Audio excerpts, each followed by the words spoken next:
Boundiali est le chef-lieu du département de Boundiali, dans la région de la Bagoué.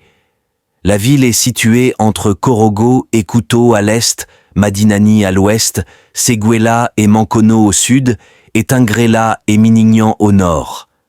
Ses habitants sont appelés les Boundialika. Le département de Boundiali est constitué essentiellement de groupes ethniques sénoufo autochtones. Ils sont organisés en chefferies cantonales, mais aussi les Malinqués. Leur migration se confond souvent avec celle des sénoufo autochtones.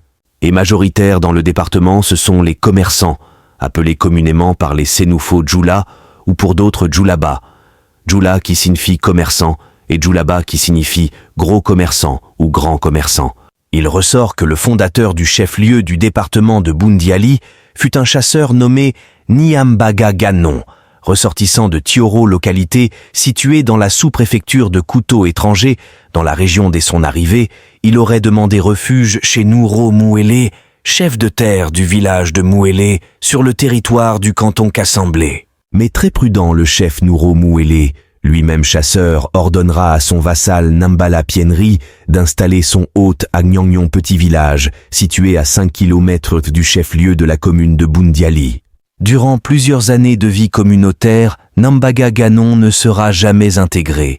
C'est alors qu'il décide de quitter Gnangnon pour fonder son campement au pied d'une colline de l'actuelle ville de Boundiali. Il en deviendra le chef, mais en réalité vivra sous la protection du nommé Lohoro Fofana. Considéré comme le vrai fondateur de Boundiali parce que détenteur d'un pourvoir spirituel sur le territoire qu'il tient de l'adoration de cette colline sacrée Gnangnon.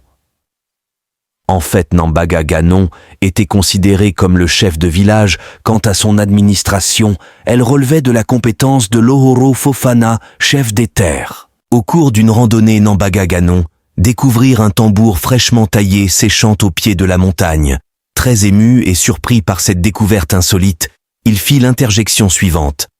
Pindiali, ce qui signifie en langue sénoufo, tambour séché, c'est la déformation au fil des ans de cette interjection que Boundiali tire son origine. Les patronymes malinqués qu'on y trouve sont les Berté, les Konaté, les Koné, Kourouma et Sakosite de Boundiali, que t'es sénoufo avec un patronyme malinqué, ou même que t'es malinqué, Djoula ou Djoulaba.